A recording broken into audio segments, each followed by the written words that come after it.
سورت ممتحنہ. ممتحنہ کا مطلب ہوتا ہے امتحان لینے والی. اس میں خواتین کے بارے میں ان کی بیعت کا ذکر بھی آئے گا، کچھ شرائط جو ہیں ان کا ذکر آئے گا. اس صورت کے کانٹیکسٹ کے اندر بھی، اس کے بیک گراؤنڈ کے اندر بھی ایک واقعہ موجود ہے. مکہ کی طرف جب آپ صلی اللہ علیہ وسلم نے پیش قدمی کا ارادہ کیا، یعنی فتح مکہ کے لیے، تو آپ صلی اللہ علیہ وسلم نے چاہا کہ آپ خاموشی سے مکہ کی طرف پیش قدمی کریں، اس لیے کہ آپ یہ نہیں چاہتے تھے کہ جنگ و جدل ہو، خون خرابہ ہو. آپ بلڈ شیڈ نہیں کرنا چاہتے تھے. ایک صحابی آتے ہیں حاطب بن ابی بلتا، بدری صحابی تھے. بدر میں یہ اپنا حصہ ڈال چکے تھے، اور بدر کے صحابیوں کو اللہ تعالیٰ نے بہت انعام اور اجر کی جو تھی وصیت کر دی تھی. بدری صحابی تھے حاطب بن ابی بلتا. ان کے بچے جو تھے، بیوی بچے، وہ پیچھے مکہ میں تھے. ان کو پتا چلا کہ اللہ کے رسول صلی اللہ علیہ وسلم مکہ کی طرف پیش قدمی کر رہے ہیں، تو ان کو ذرا اپنے گھر والوں کے ساتھ محبت آئی. انہوں نے کہا ایسا کرتا ہوں کہ مکے والوں کو بتا دیتا ہوں کہ اللہ کے رسول جو ہیں وہ پیش قدمی کر رہے ہیں، تاکہ وہ مکے والے ان کی بیوی بچوں کو سپورٹ کر دیں، ان کا زیادہ نقصان نہ ہو.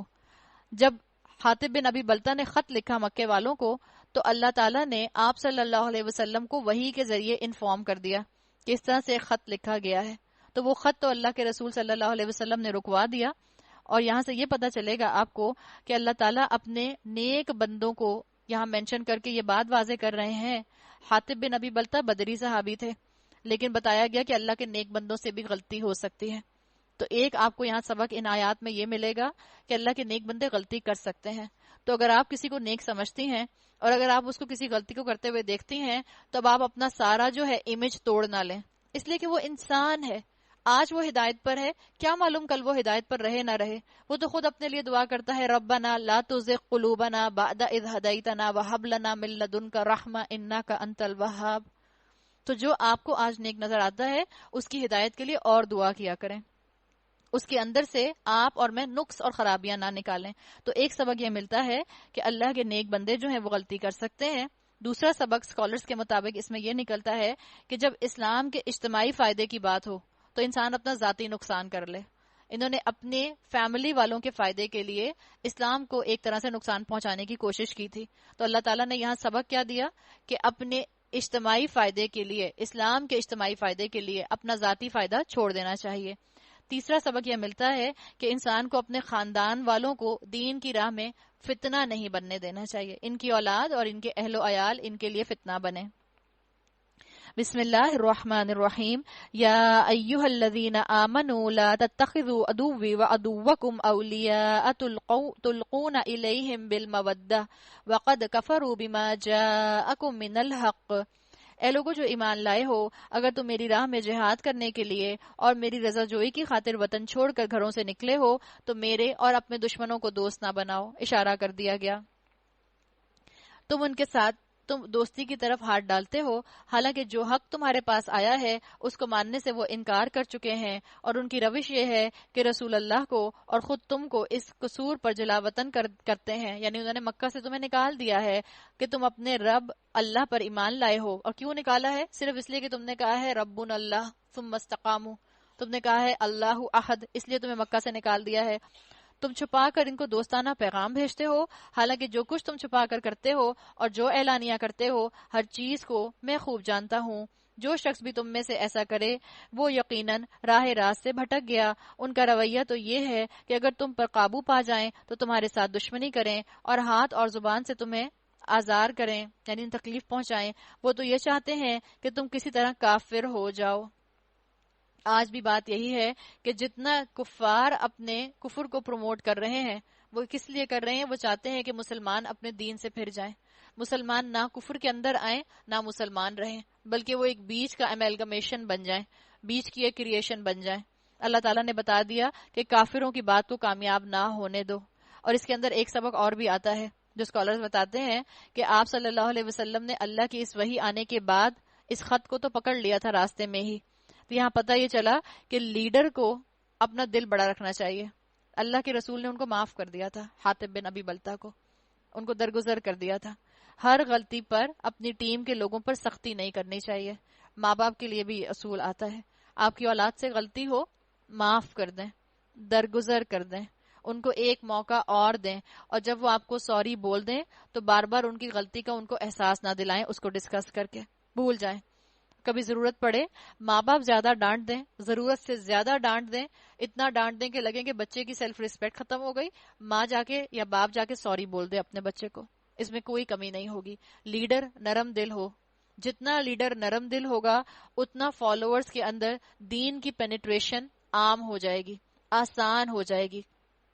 تو یہاں بتا دیا گیا کہ کافروں کے دوست نہ ہو جاؤ، کافر تو چاہتے ہیں کہ تمہیں کسی طرح سے اپنے دین سے پھیر دیں۔ قیامت کے دن نہ تمہاری رشتہ داریاں کسی کام آئیں گی، نہ تمہاری اولاد، اس روز اللہ تمہارے درمیان جدائی ڈال دے گا، وہی تمہارے اعمال کا دیکھنے والا ہے۔ بتا دیا گیا محبت کے جہاد میں کامیاب ہونا ہے تو پھر کس کی طرف دیکھو؟ محبتوں کے جہاد میں کامیاب ہوئے ابراہیم علیہ السلام۔ ذکر کیا گیا تم لوگوں کے لیے ابراہیم اور اس کے ساتھیوں میں ایک اچھا نمونہ ہے۔ ابراہیم کے دور میں آپ کو بہت سے بت نظر آتے تھے جن کو انہوں نے اپنے ہاتھوں سے توڑا تھا۔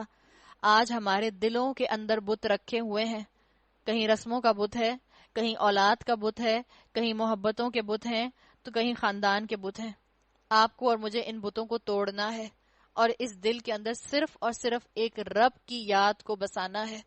اس رب کی محبت کے تابع ساری محبتوں کو کر دیں۔ الودود سے محبت کریں، الودود سب انسانوں کے دلوں میں آپ کی محبت ڈال دے گا۔ ابراہیم کی ذات میں تمہارے لیے اچھا نمونہ ہے، انہوں نے اپنی قوم سے صاف کہہ دیا، ہم تم سے اور تمہارے ان معبودوں سے جن کو تم خدا کو چھوڑ کر پوچھتے ہو قطعی بیزار ہیں، ہم نے تم سے کفر کیا، ہمارے اور تمہارے درمیان ہمیشہ کے لیے عداوت ہو گئی اور بیر پڑ گیا جب تک کہ تم اللہ واحد پر ایمان نہ لے آؤ۔ یعنی یہاں بتا دیا گیا جب تک تم اللہ کی بات نہیں مانو گے، ایک اللہ کو نہیں مانو گے، اب میں اور تم الگ الگ۔ عقیدے کی بنیاد پر اختلاف ہو گیا۔ عقیدہ یاد رکھیں کلچر بدل دیتا ہے۔ اگر توحید گھر کے اندر نہیں ہے تو انسان کبھی بھی ہجرت نہیں کرے گا۔ جس کے دل کے اندر توحید آ جائے گی، جس کے دل میں عقیدہ توحید آ جائے گا، اس کی زندگی میں کئی ہجرت کے میدان آئیں گے، کئی جہاد کے میدان آئیں گے۔ تو دشمنی ہوئی تو کس بات پر ہوئی؟ عقیدے کی بنیاد پر۔ کفار اسی عقیدے کی وجہ سے ایک امت ہیں، مسلمان اسی عقیدے کی وجہ سے ایک امت ہیں۔ ہم نے اسی بیسس پر ہندوؤں سے اپنا ملک آزاد کروایا تھا۔ تم الگ عقیدے پر ہو، ہم الگ عقیدے پر ہیں۔ اپنے عقیدے کو سنبھال کر رکھنا، اس کی حفاظت کرنا، مرتے دم تک ایسے حال پر مرنا کہ ہمیں موت نہ آئے کہ ہم مسلمان ہوں، یہ مسلمان کو ساری زندگی سٹرگل کرنی ہوتی ہے۔ تو بتا دیا گیا کہ یہ رخصتوں کا زمانہ نہیں ہے، اپنے آپ کو عقیدے پر جما لو۔ یہ کمپنسیشنز لینے کا زمانہ نہیں ہے، کمپرومائز کرنے کا زمانہ نہیں ہے۔ انفرادی طور پر اس وقت ہر ایک کو اللہ کی کتاب کو کس کر پکڑنا ہوگا۔ ابراہیم علیہ السلام نے جیسے کس کر اللہ کے احکامات کو تھاما تھا، چاہے ان کی قوم نے ان کا ساتھ نہ دیا، مگر ابراہیم کا اپنے باپ سے یہ کہنا اس سے مستثنا ہے کہ میں آپ کے لیے مغفرت کی درخواست کروں گا، اللہ سے آپ کے لیے کچھ کر لینا اور اللہ سے آپ کے لیے کچھ حاصل کر لینا میرے بس میں نہیں ہے۔ اور ابراہیم اور اصحاب ابراہیم کی دعا یہ تھی، اے ہمارے رب، ربنا علیک توکلنا والیک انبنا والیک المصیر، ربنا لا تجعلنا فتنة للذین کفروا واغفر لنا ربنا انک انت العزیز الحکیم۔ اے ہمارے رب، تیرے ہی اوپر ہم نے بھروسہ کیا، تیری ہی طرف ہم نے رجوع کیا، تیرے ہی حضور ہمیں پلٹ کر آنا ہے۔ جس نے کبھی قربانی نہیں دی اپنی زندگی میں، وہ ان الفاظ کی گہرائی محسوس نہیں کر سکتا۔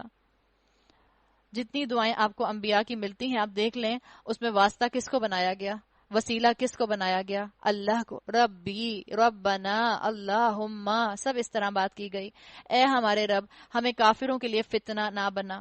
کافروں کے لیے فتنہ نہ بنا یعنی مسلمان نہ ایسے عمل کریں کہ جس کی وجہ سے کافر جو ہیں وہ اسلام کی خوبصورتی نہ دیکھ سکیں، نہ مسلمان اتنے ڈرپوک اور اتنے کاہن ہو جائیں اور اتنے سست ہو جائیں اور اتنے اللہ کے خوف سے عاری ہو جائیں، ان کو دنیا کا خوف اتنا زیادہ ہو جائے کہ کافر ان پر غلبہ پا جائیں۔ دونوں طرح سے فتنہ یہاں پر استعمال ہوتا ہے کہ نہ مسلمان کافروں کی ہدایت کے لیے سٹمبلنگ بلاکس بنے، اور نہ ہی مسلمان جو ہیں اپنے ایمان کی کمزوری کی وجہ سے ایسے ہو جائیں کہ کافر ان پر غلبہ پا جائیں۔ تو یہ کس چیز کی ضرورت ہے کہ آپ اور میں اس کیٹیگری میں نہ آئیں کہ ہم کافروں کے لیے فتنہ نہ بنیں؟ جب آپ اور میں احسن درجے پر عمل کرنے والے ہوں گے، جب آپ اور میں اپنے لیے کمپرومائزز تلاش کرنے والے نہیں ہوں گے، تب انشاءاللہ آپ اور میں کفار کے لیے اسٹمبلنگ بلاک نہیں بنیں گے۔ اے ہمارے رب، ہمارے قصوروں سے درگزر فرما، تو ہی زبردست اور دانا ہے۔ آج حقیقت یہ ہے کہ جو لوگ ریورٹ ہو رہے ہیں وہ مسلمانوں کو دیکھ کر نہیں ہو رہے، وہ اس کتاب کو پڑھ کر ہو رہے ہیں، وہ رسول اللہ صلی اللہ علیہ وسلم کی سیرت کے بارے میں جان کر ہو رہے ہیں۔ تو دین کی خوبصورتی اللہ ہمیں ان کفار تک دکھانے والا بنا۔ ایسا نہ ہو کہ ہم دین کی خوبصورتی اپنے اعمال سے چھپا لیں اور کفار کے لیے فتنہ بن جائیں۔ انہی لوگوں کے طرز عمل میں تمہارے لیے اور ہر اس شخص کے لیے اچھا نمونہ ہے جو اللہ اور روز آخر کا امیدوار ہو۔ اس سے کوئی منحرف ہو تو اللہ بے نیاز اور اپنی ذات میں آپ محمود ہے۔ آج مسلمان تعداد میں زیادہ ہیں لیکن ایمان کے لیول میں بہت کم ہیں۔ تو آج ہمیں ایمان کی کمزوری کو، اپنی انفرادی کمزوری کو کس طرح سے پختگی میں بدلنا ہے؟ ہر انسان کو محنت کرنی ہوگی، ہر انسان کو بیئر منیمم سے اوپر اٹھ کر عمل کرنا ہوگا، ہر مسلمان کو علم حاصل کرنا ہوگا، ہر مسلمان عورت کو علم حاصل کرنا ہوگا تاکہ آنے والی نسل جو اس کی گود کے اندر ہے اس کو وہ علم والا بنا سکے۔ اسکالرز کہتے ہیں آج رخصتوں کا زمانہ نہیں ہے، کمپرومائز کرنے کا زمانہ نہیں ہے، اللہ کی کتاب کو آج قوت کے ساتھ پکڑنے کی ضرورت ہے، جو اس کے احکامات ہیں ان کو مضبوطی سے تھامنے کی ضرورت ہے۔ عدو بن نواجس، اپنے دانتوں کے اندر دبانے کی ضرورت ہے کہ ہم چھوڑنے نہ پائیں۔ آج قربانی کی سطح پر عمل کرنے کی ضرورت ہے، ہم سب کو جہاد کرنا ہے۔ اور یاد رکھیں جب افراد عظیمت کے لیول پر عمل کرتے ہیں، احسن درجے پر عمل کرتے ہیں، سابقون الاولون بننے کے لیے عمل کرتے ہیں، تو امت کے اندر سٹرینتھ آتی ہے، امت میں نور نظر آتا ہے، امت میں ایمان نظر آتا ہے، اور اسی سے اور لوگوں کو انسینٹیو ملتا ہے کہ وہ بھی آگے بڑھ کر عمل کریں۔ تو آج زمانہ کس چیز کا ہے کہ آپ اور میں بیئر منیمم سے اوپر اٹھیں، اچھے مسلمان بنے، مومن بنے، سابقون الاولون بننے کی کوشش کریں۔ بعید نہیں اللہ کبھی تمہارے اور ان لوگوں کے درمیان محبت ڈال دے جن سے آج تم نے دشمنی مول لی ہے۔ انسان اپنے خاندان والوں کو دیکھے، صراط مستقیم پر انسان آگے بڑھنا شروع کرتا ہے تو خاندان والے پیچھے پیچھے رہ جاتے ہیں۔ اللہ نے کہا بعید نہیں اللہ ان کے درمیان میں اور تمہارے درمیان میں محبت ڈال دے۔ کیا پتا آپ صراط مستقیم پر چلنا شروع کریں تو پیچھے پیچھے آپ کے گھر والے بھی آنا شروع کر دیں۔ جب ایک ایک انسان احسن درجے پر عمل کرے گا، محسن بنے گا، تو احسان جو ہے وہ آگے سے آگے فلٹر ہوتا چلا جائے گا، آگے سے آگے ٹرانسفر ہوتا چلا جائے گا۔ آپ دوسرے لوگوں کو دیکھیں گی وہ ایک ایک قدم کر کے آپ کے پیچھے آئیں گے، پوچھیں گے کیا کرتی ہو، کیا پڑھتی ہو، کہاں جاتی ہو، کس سے سنتی ہو، کیا فرق پڑ گیا۔ آپ کا اخلاق دوسرے لوگوں کو اسلام کی طرف اٹریکٹ کرنے کا باعث بنے گا، اور یہ کب ہوگا؟ جب آپ اور میں لوگوں کو معاف کر دیں گے، ان کی خطاؤں کو درگزر کر دیں گے، ان کا حق مارنے کو بھی اگنور کر دیں گے، اللہ کی خاطر چلتے پھرتے آپ اور میں مبلغ بن جائیں گے۔ بالکل جیسے آپ کسی مال میں جا رہی ہوں، آپ مال میں گئی ہیں، مثال کے طور پر چلیں گروسری کرنے گئی ہیں، آپ گئیں اوشن مال گروسری کرنے کے لیے، اب آپ کو نظر آ گئی کھاڑی کی دکان، آپ گئیں کھاڑی کے اندر اور شوہر آپ کو گھور رہے ہیں کہ ہم صرف گروسری کرنے آئے تھے، ہم کھاڑی پہ جانے کے لیے نہیں آئے تھے، اور آپ کی آنکھیں ہیں کہ چکا چوند کھاڑی کے اندر دیکھے جا رہی ہیں، پتہ نہیں کون سا سوٹ نظر آ گیا اور دیکھے جا رہی ہیں۔ شوہر بیچارے پہلے گھوریں گے، آنکھوں سے دیکھیں گے، اشارے کریں گے، آخر مجبور ہو کے پیچھے پیچھے آ ہی جاتے ہیں نا، چلو دیکھ لوں بیگم کہاں جا رہی ہیں، اب بیگم کے ساتھ ساتھ چلتا ہوں۔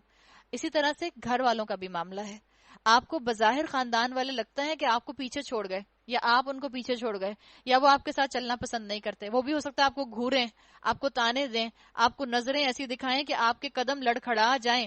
آپ نے قدم نہیں لڑکھڑانے، آپ نے ثابت قدم رہنا ہے، استقامت کے ساتھ آگے بڑھتی رہیں۔ آپ دیکھیں آپ کے پیچھے پیچھے آئیں گے، خود بخود انشاءاللہ اس راہ پر آئیں گے۔ اللہ بڑی قدرت رکھتا ہے اور وہ غفور اور رحیم ہے۔ اللہ تمہیں اس بات سے نہیں روکتا کہ تم ان لوگوں کے ساتھ نیکی اور انصاف کا برتاؤ کرو جنہوں نے دین کے معاملے میں تم سے جنگ نہیں کی اور تمہیں تمہارے گھروں سے نہیں نکالا۔ اللہ انصاف کرنے والوں کو پسند کرتا ہے۔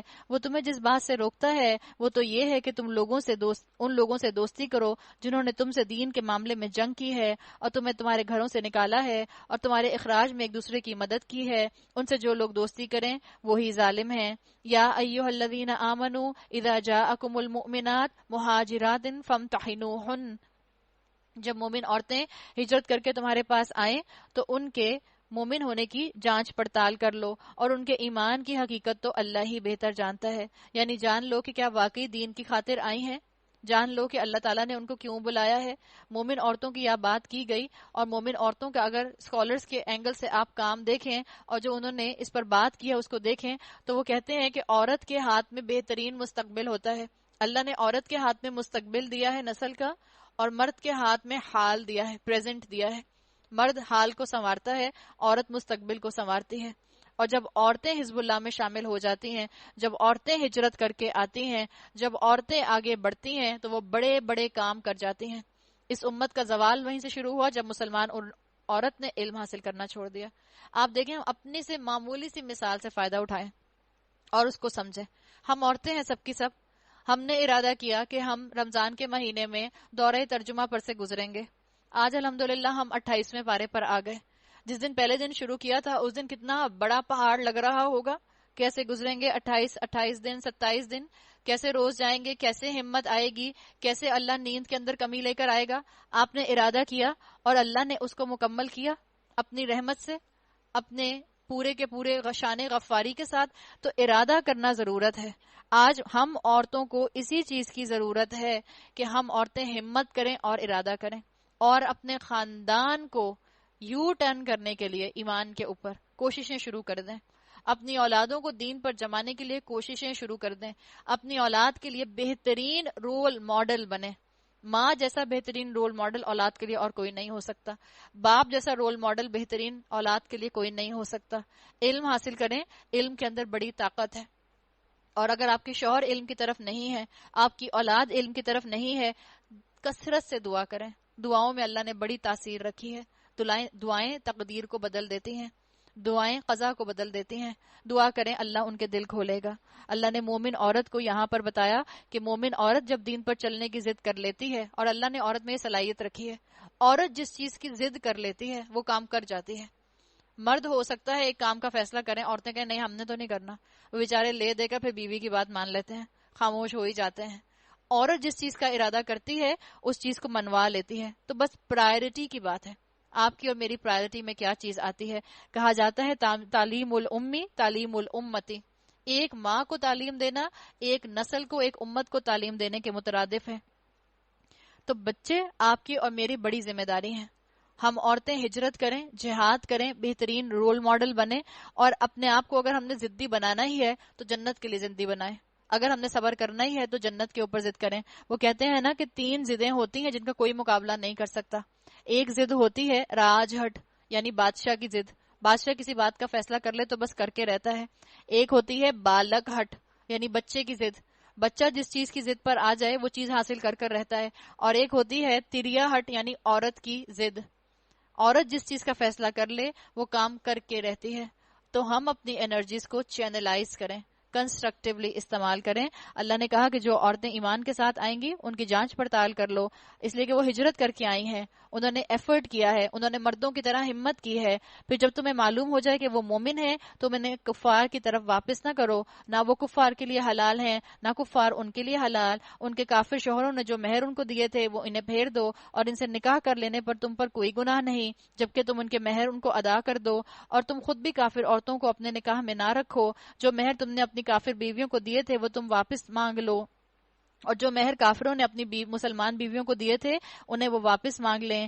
یہ اللہ کا حکم ہے جو تمہارے درمیان فیصلہ کرتا ہے, اور وہ حکیم اور علیم ہے. ہو سکتا ہے آج میں اور آپ ان آیات سے اپنے آپ کو ریلیٹ نہ کر پائیں, لیکن سبق کیا نکل رہا ہے ان آیات کے اندر؟ اسلام میں مہر بہت امپورٹنٹ ہے. مہر دینا ہی دینا ہوتا ہے. ایسا مہر نہیں رکھا جاتا کہ اتنا بڑھا کر رکھ لو, دینا کس نے ہوتا ہے. یہ اسلام کا مزاج نہیں ہے. مہر ادا کرنا فرض ہے. اپنے بیٹوں کو اس کی تاکید کریں.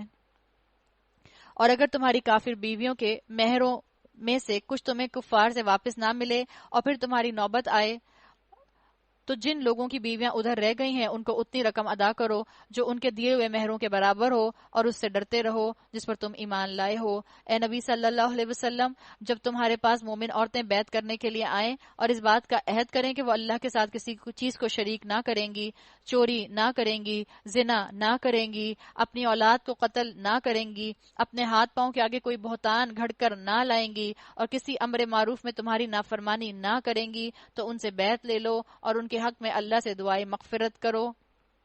ان اللہ غفور الرحیم، اللہ درگزر کرنے والا اور رحم فرمانے والا ہے۔ ان چند شرائط پر مسلمان عورتوں سے بیعت کی گئی تاکہ وہ دیکھ لیں کہ وہ دین کے کام کو اسکیپ روٹ بنانے کے لیے تو نہیں آئیں، عمل کرنے کے لیے آئی ہیں، یا خالی نام بنانے کے لیے آئی ہیں، خالی ٹائٹل لینے کے لیے تو نہیں آئیں، خالی محض بغاوت کے لیے تو نہیں آئیں۔ تو آپ اور میں بھی اگر دین کے اندر آئیں، عمل کرنے کے لیے آئیں، گھر کا اسکیپ روٹ بنا کر نہ آئیں، گھر سے جان چھڑانے کے لیے نہ آئیں، بغاوت کے طور پر گھر سے نہ نکلیں، بلکہ عمل کرنے کے لیے نکلیں، علم حاصل کریں عمل بدلنے کے لیے، اپنے علم کو عمل میں کنورٹ کرنے کے لیے۔ یا ایھا الذین آمنو، اے لوگو جو ایمان لائے ہو، لا تتولوا قوما غضب اللہ علیہم، ان لوگوں کو دوست نہ بناؤ جن پر اللہ نے غضب فرمایا ہے، قد یئسوا من الآخرہ کما یئس الکفار من اصحاب القبور، اور جو آخرت سے اسی طرح مایوس ہیں جس طرح قبروں میں پڑے ہوئے کافر مایوس ہیں۔ اللہ نے کہہ دیا اپنی دوستی کا معیار وہاں رکھنا جو دوستی کا معیار تمہیں آخرت میں کامیاب اور سرخرو کر دے گا، ان سے دوستی نہ کرنا جن پر اللہ کا غضب ہوا۔ سورۃ الصف مدنی سورت ہے۔ صف کا مطلب ہوتا ہے صف بنانا، قطار بنانا، ٹو میک اے لائن۔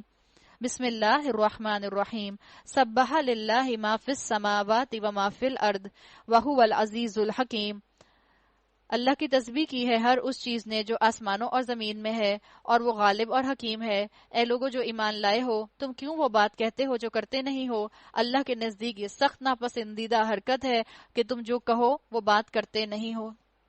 اسلام دعووں کا سلوگنز کا دین نہیں ہے، اسلام عمل کا دین ہے۔ ہمیں سلوگنز اچھے بڑے لگتے ہیں، اللہ نے بتا دیا اسلام سلوگنز کی طرف صرف اور صرف تمہیں ڈائیورٹ نہیں کرتا۔ جینڈر ایکوالٹی کا سلوگن ہے تو بڑا اٹریکٹیو، لیکن یاد رکھنا اس نعرے کے اندر کوئی پریکٹیکلٹی نہیں ہے۔ جس کو کام کرنا ہوتا ہے وہ دعوے نہیں کرتا، وہ محنت کرتا ہے، اور جو دعوے کرتے تھے وہ منافق ہوتے تھے۔ اور منافق کی 3 نشانیاں اللہ تعالیٰ کے رسول صلی اللہ علیہ وسلم نے بتا دیں، چاہے وہ نمازیں پڑھتا ہو، چاہے وہ روزے رکھتا ہو۔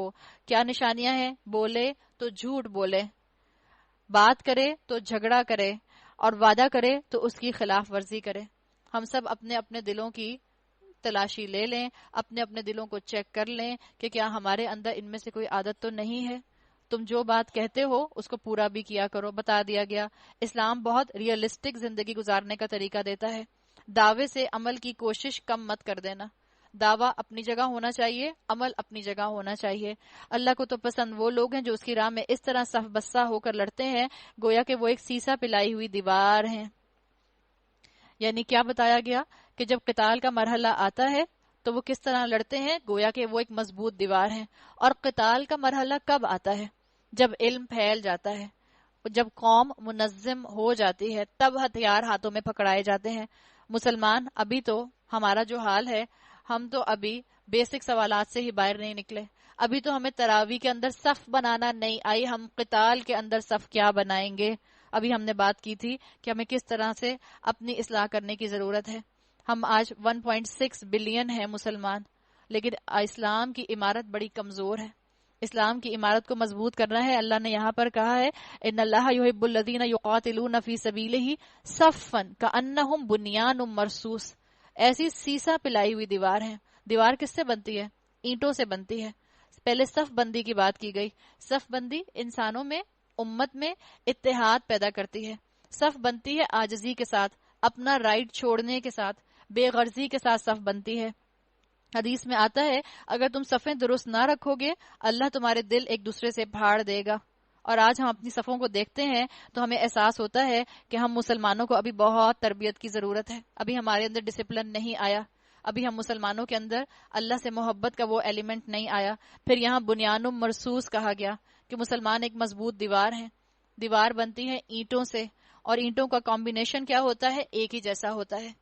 اینٹ کا کمبینیشن ایک جیسا ہوتا ہے، سب بجری سے بنتی ہیں تو مضبوط بنتی ہیں۔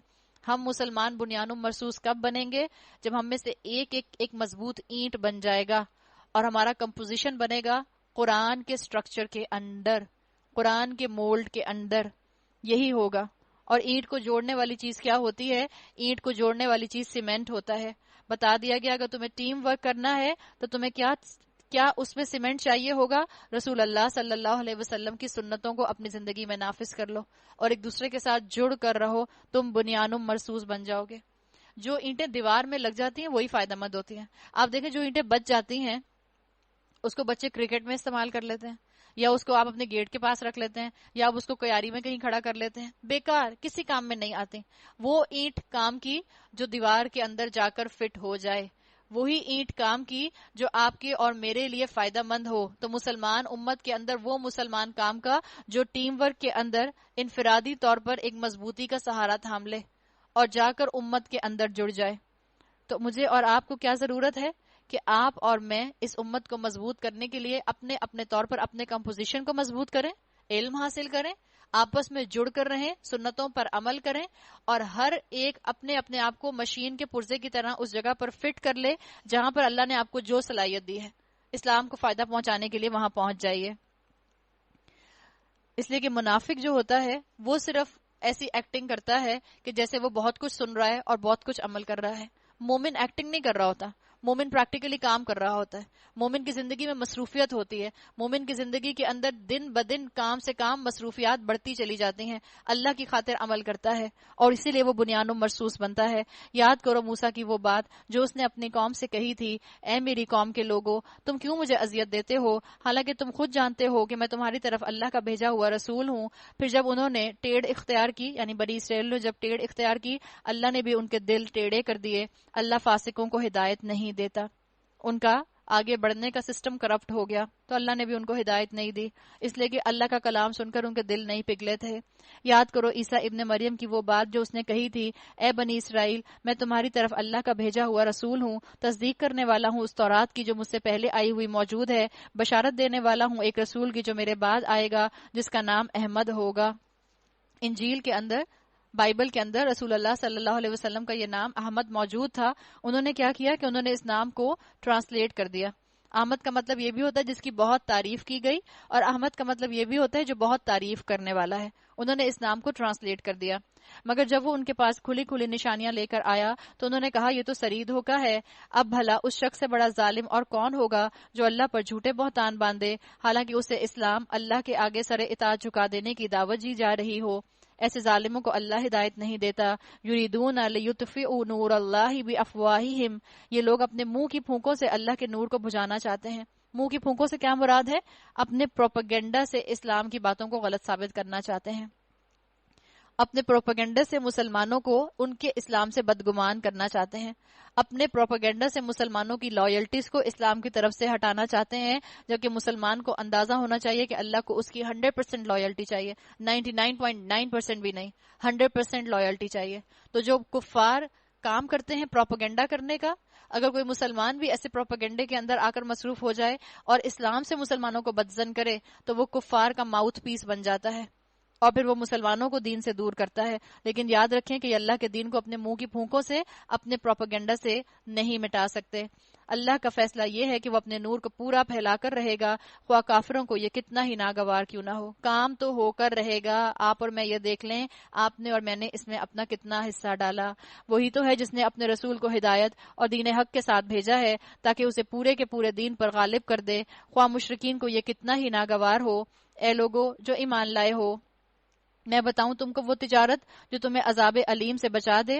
دعوے کرنا چھوڑو, رونا دھونا چھوڑو, پریکٹیکلٹی کی بات کرو. ایمان لاؤ اللہ پر اور اس کے رسول پر, اور جہاد کرو اللہ کی راہ میں اپنے مالوں سے اور اپنی جانوں سے. یہی تمہارے لیے بہتر ہے اگر تم جانو. آپ کو ان الفاظ میں چھپی ہوئی دھمکی محسوس ہو جائے گی. اسلام لانے سے پہلے, اسلام لانے کے بعد انسان ایک جیسا رہ سکتا ہے. ایمان آنے سے پہلے, ایمان آنے کے بعد انسان کا عمل ایک جیسا نہیں ہو سکتا. انسان قرآن کی رینبو سے اپنی زندگی کو سجاتا ہے. اس کی زندگی میں بیسک عبادات کے 5 پلرز بھی ہوتے ہیں. اس کی زندگی میں ایمان بھی ہوتا ہے, اس کے دل میں ایمان بھی ہوتا ہے, اور اس کے عمل کے اندر ارادے اور سنتیں بھی ہوتی ہیں. اللہ تمہارے گناہ معاف کر دے گا اور تم کو ایسے باغوں میں داخل کرے گا جن کے نیچے نہریں بہتی ہوں گی, اور ابدی قیام کی جنتوں میں بہترین گھر تمہیں عطا فرمائے گا. یہ ہے بڑی کامیابی. اور وہ دوسری چیز جو تم چاہتے ہو وہ بھی تمہیں دے گا, اللہ کی طرف سے نصرت اور قریب ہی میں حاصل ہو جانے والی فتح. اے نبی صلی اللہ علیہ وسلم, اہل ایمان کو اس کی بشارت دے دیجئے. قرآن کی بشارتیں آپ اور میں اپنے دل پر محسوس کریں. اللہ کرے کہ قرآن سن کر آپ کے اور میرے دل کی کلی کھل جائے. ہجرت جہاد کا جب سٹیپ آئے تو ہم لینے کے لیے تیار ہو جائیں۔ اے لوگو جو ایمان لائے ہو، کونوا انصار اللہ، اللہ کے مددگار بنو۔ جس طرح عیسیٰ ابن مریم نے حواریوں کو خطاب کر کے کہا تھا، کون ہے اللہ کی طرف بلانے میں میرا مددگار؟ تو حواریوں نے جواب دیا تھا، نحن انصار اللہ، ہم ہیں اللہ کے مددگار۔ ساری دنیا میں آج دین نافذ ہو جائے اور اس میں میرا کوئی حصہ نہ ہو، میں محروم رہ جاؤں گی آخرت میں، میں ناکام رہ جاؤں گی آخرت میں۔ اس وقت بنی اسرائیلیوں کا ایک گروہ ایمان لایا اور دوسرے گروہ نے انکار کیا۔ پھر ہم نے ایمان لانے والوں کو کی ان کے دشمنوں کے مقابلے میں تائید کی، فَأَصْبَحُوا ظَاہِرِينَ، اور وہی غالب ہو کر رہے۔ پکارنے والا پکارے، دوسروں کے انتظار میں نہ رہے۔ آپ پکارتی جائیے، آگے بڑھتی جائیے، پکارتی جائیے، آگے بڑھتی جائیے، اپنے عمل میں ڈیلے نہ کیجیے، اپنے لیے ڈیلینگ ٹیکٹس استعمال نہ کریں، ڈیلی ڈیلی نہ کریں، لوگوں کو انسینٹیو دیں and lead from the front.